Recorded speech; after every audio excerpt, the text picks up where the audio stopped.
Breathtaking scenery, amazing culture, and unique minority peoples.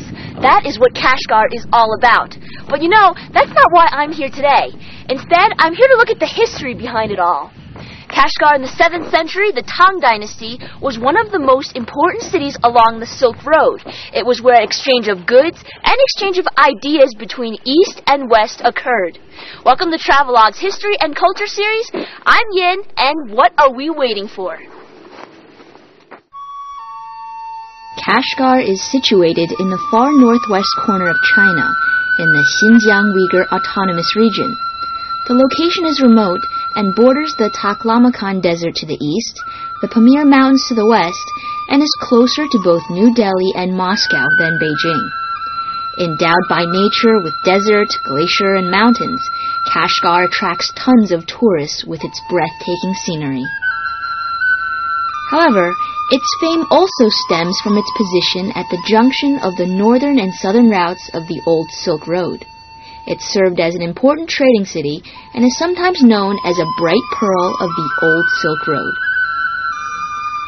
The Silk Road was a 4,000-mile-long caravan track path and the major highway for transporting goods and knowledge between Europe, the Near East, India, and China.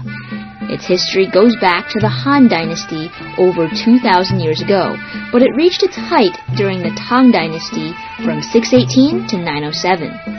During this period, China emerged as one of the greatest empires in the medieval world.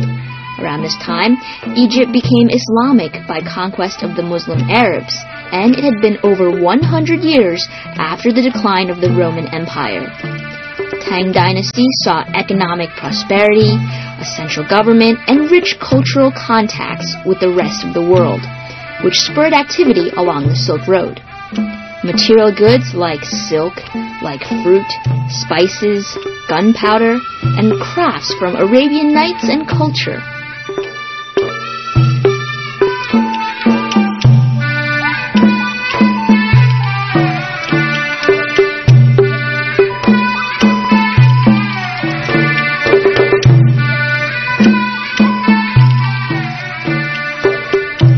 Besides material goods and culture, the route also allowed for the exchange of religion between East and West.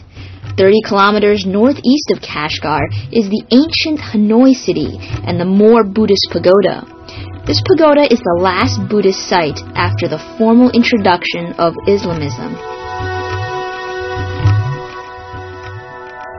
Built in the Tang Dynasty, the pagoda has 3 square layers, shrinking in size from bottom to top, and the pagoda stands more than 12 meters high. Hundreds of years ago, many people made pilgrimages to the site, and it's believed the famous monk Xuanzang traveled along the Silk Road for 16 years during the Tang Dynasty, starting from Xi'an to India.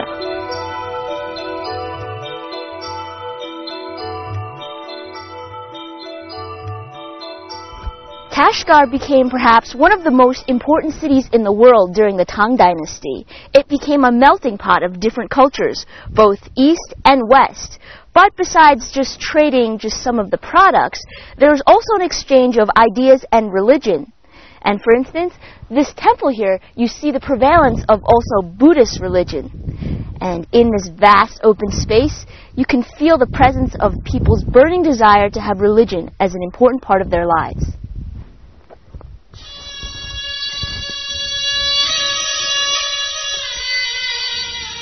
Now, prior to the introduction of Islamism into Kashgar, the Silk Road had brought the Buddhist religion into Xinjiang from Central Asia along the desert oasis. The first half of the Tang Dynasty was the heyday of Chinese Buddhism, and some believe that at one point it became so prevalent that as many as 90% of the population had converted.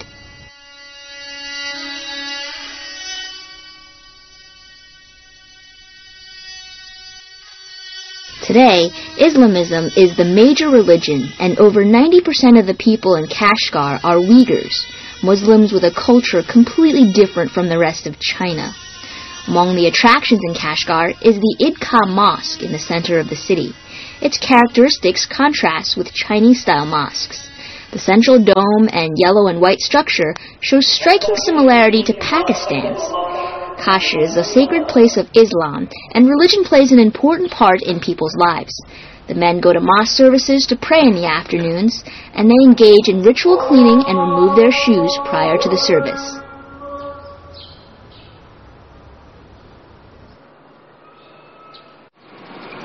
A few steps into the old city, and you just might get lost.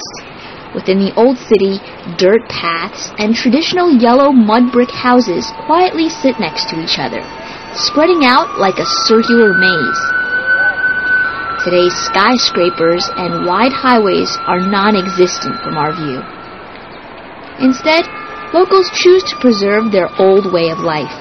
In fact, some of the homes we see today have remained for almost 400 years. Due to Persian influence from the Tang Dynasty, the architecture seems more Middle Eastern than Chinese. Let's follow the flying pigeons and whisk us back to a foreign world where mysteriously beautiful people reside, an exotic place where the sights, sounds, and smells you'll find are like no other in China.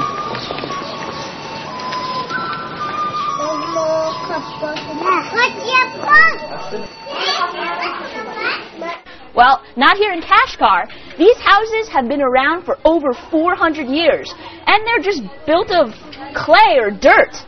Reason is because we're so close to the desert and it rarely rains. Thus, these houses can stand a lot of history.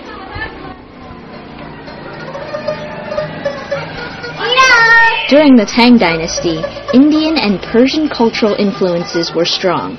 The famous monk Xuanzang noted that the people had green eyes, perhaps due to their Aryan origins. Codes of dress are also different. Many adults and children wear hats or headdresses of different styles. They live relaxed lives far from the rest of the world. In fact, Xinjiang time is even 2 hours behind that of the capitals, really marching to the beat of a different drummer.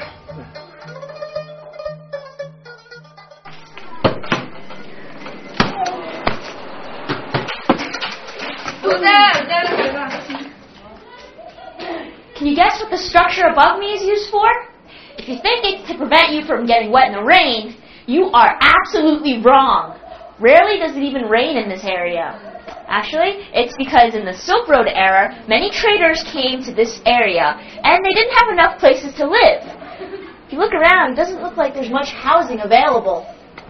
So, in order to create more houses, they built these buildings above the roads, stories 2 and 3.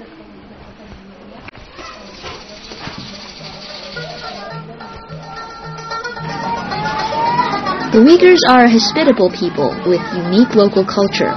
It really takes some time to fully adjust to the unique dress code, architecture, language, and customs of Kashgar.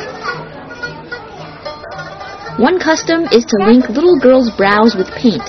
It's believed that the closer the two brows are to one another, the closer the girls will marry to home in the future.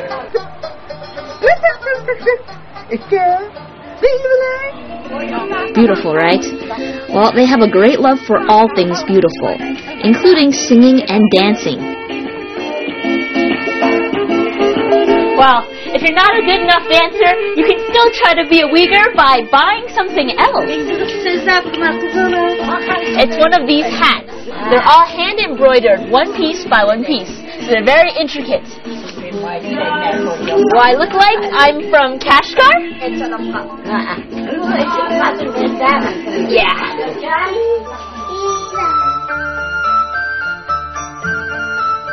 Uyghurs have been excellent craftsmen for centuries. During the Silk Road era, they created and sold their products to traders and travelers. Skull caps, carpets, copperware, wood block printed cloth, earthenware are just some of the many items. And virtually all the crafts are made by hand in Kashgar, and you can even witness their production in alleys around the city. China was first known by the rest of the world for its silk and textile products, cloths and advanced weaving techniques developed here, and today you can still see that process.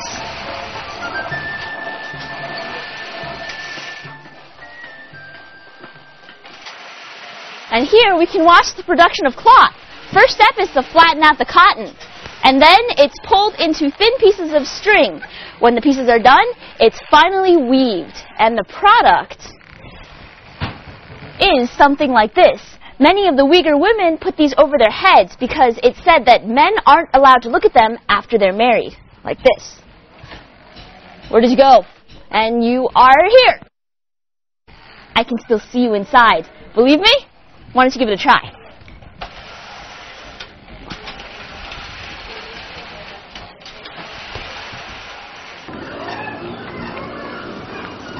The older, more traditional women wear these cloths over their heads, but many young women choose brighter color scarves and veils. And just like the women have their scarves and veils, men wear square hats of different shapes and designs.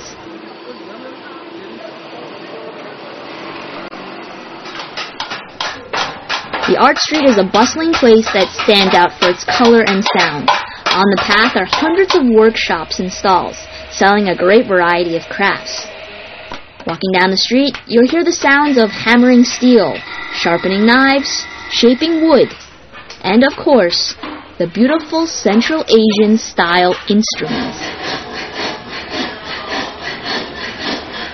Musicians also traveled the Silk Road route, which allows for a thorough and at times surprising mix of styles and instruments. When played correctly, the instruments produce a quick and snappy tune.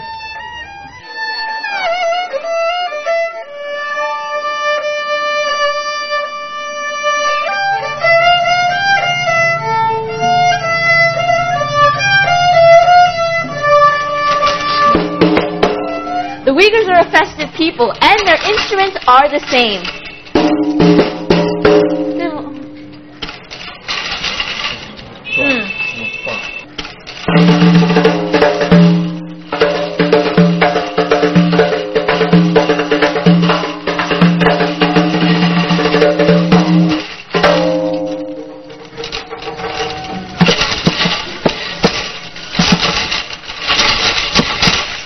Well, I guess I'll need some more practice. But it's instruments like these that spread across the world along the Silk Road. And this store you can see some of the many different types of instruments. Like this one here. It's made of snake skin. Take a look at that. Ow.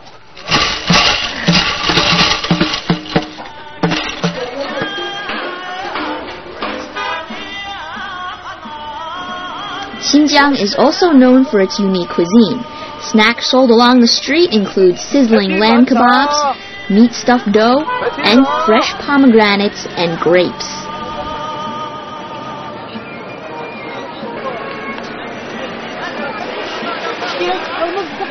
These items can be found along the market, along with the staple of the Xinjiang diet, naan. Next to the naan, you'll see these guys shaping wood into seemingly alien shapes.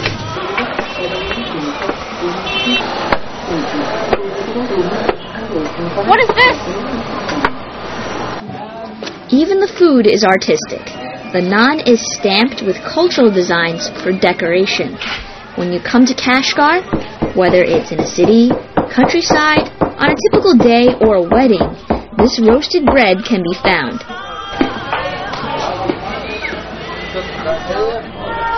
Hot naan is crisp and tasty, and during the Tang Dynasty, those on the Silk Road would bury their naan under the desert sun to heat it up.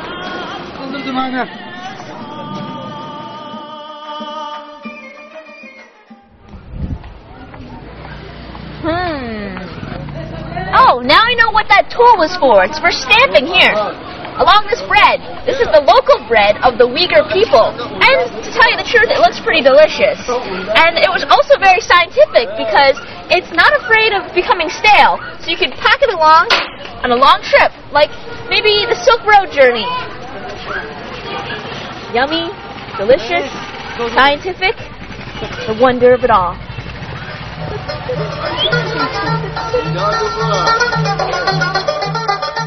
Kashgar really comes alive on Sundays, as many rush to attend one of the largest bazaars in Asia.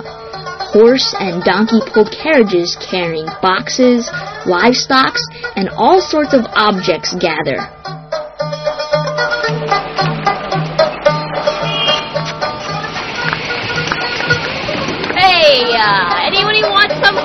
another sheep. I'm off to the bazaar where I'm going to sell off my lovely little sheep over here.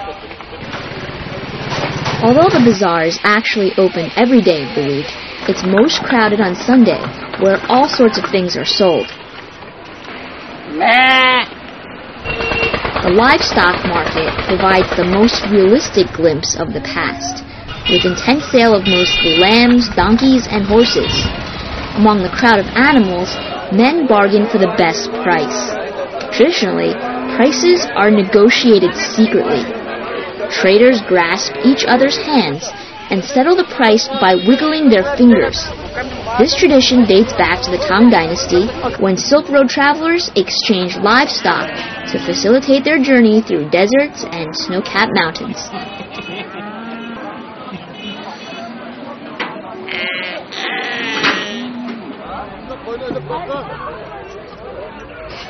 $16, $17, $18, $19. My mother used to say, if you can't fall asleep, you've got to count sheep.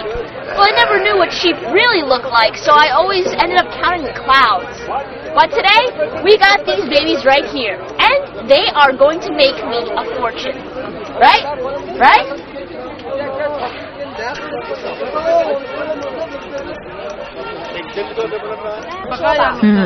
How much do I cost? Besides the livestock market, the goods bazaar is a small universe of its own, selling an eclectic array of products from around the world, both traditional and more modern. It's located indoors with stalls of stands.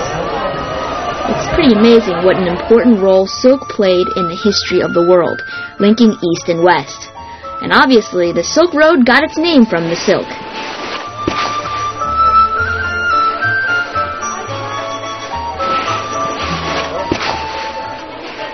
If you come to Kashgar, you don't want to miss the Sunday Bazaar. It's like a huge market where goods from different parts of the world are traded and bought and sold. And you can see, even from the Silk Road era, Kashgar became well known for its bazaar. So today, we're going to get a taste of history. And here you'll find an eclectic array of different cloths from Suzhou and Hangzhou, and also from Pakistan. Look at the bright colors. Travelers and locals can be found picking through piles of silk and other fabrics, hats, carpets, and even crafts.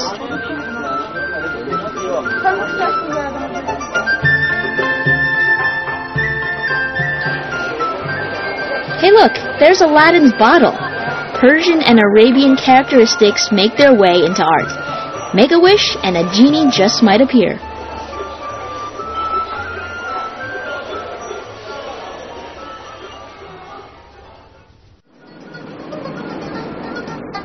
We continue to relive the old silk journey as we journey forward on the Karakoram Highway to Pakistan. The path doesn't exactly follow the old Silk Road, but the track mostly covers the same route. This road was passed by legendary figures like Marco Polo, Genghis Khan, and Xuanzang. The journey takes us through a multitude of different panoramas. We took our journey in October, one of the best seasons in Xinjiang. In the later winter months at this altitude, this path becomes impossible to cross with the harsh forces of nature. It appears there is little vegetation, only mountains, rocks, and some water. But somehow, people and donkeys cross this path on their journey to the west, making do with any resemblance of a hotel.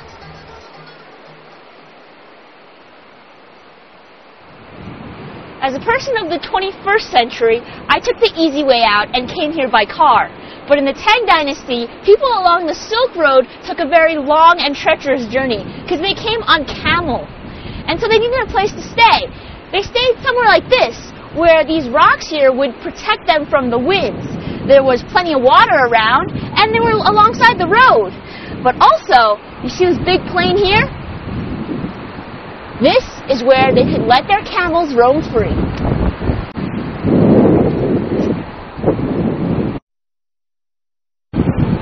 The China-Pakistani highway was constructed in the 20th century to promote trade between the two countries. The Chinese literary classic Journey to the West described the travels of a Chinese monk to India along a path similar to the China-Pakistani highway. He faced natural barriers and evil spirits. The tale is part legend, part history, and although arduous, the journey to the west was clearly overwhelmingly beautiful.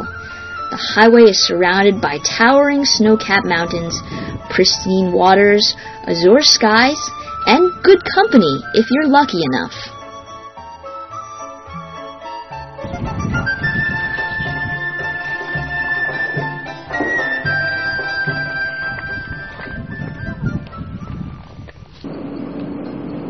Kashgar Prefecture is a diverse place with distinct landscape and people.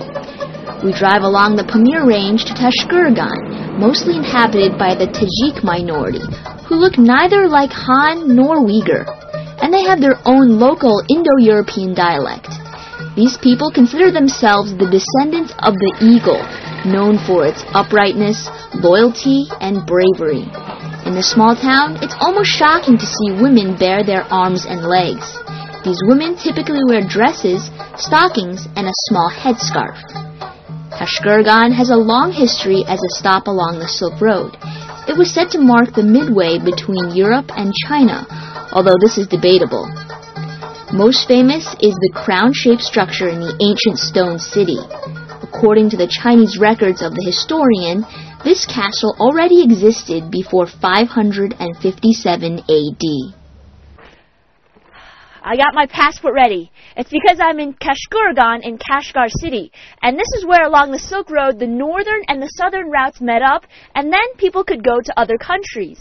And Kashkurgan in Uyghur actually means crown. And if you look behind me, you'll see the ancient city that sort of looks like a crown. It's also known as the Stone City. The traditional explanation of the crown is that people live on the highest mountain ranges. Up the crown, we find ancient ruins overlooking mountains. The average elevation is 4,000 meters above sea level. The Stone City is a large mud brick fort, and here you can see the grasslands and mountains beyond.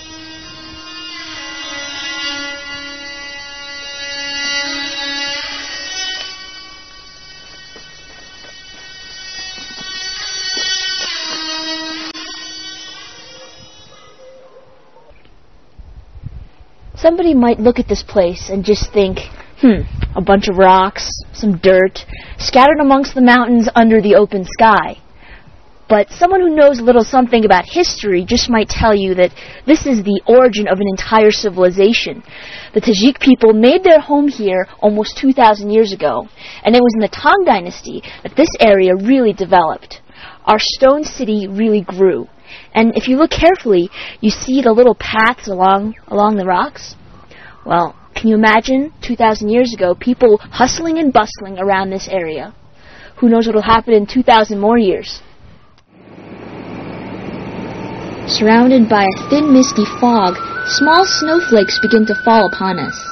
The temperature drops with increased altitude along the Chinese and Pakistani highway as we head further west along the old routes of the Silk Road.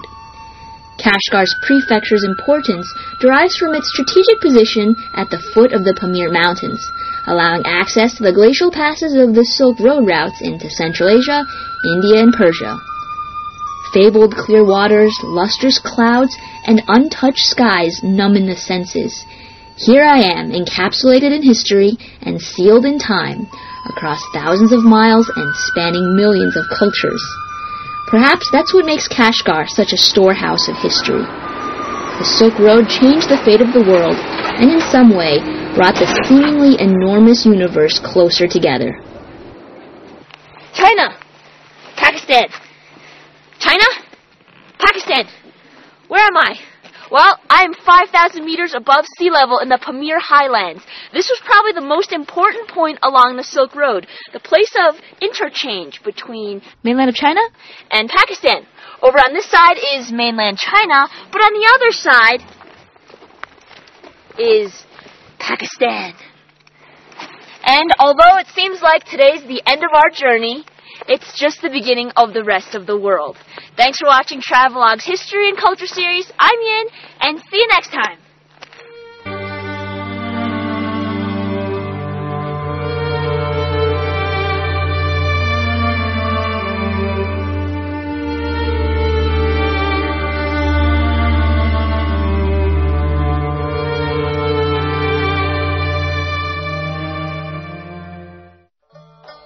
In the next episode, explore the Shaolin Temple rising to fame in the Tang Dynasty.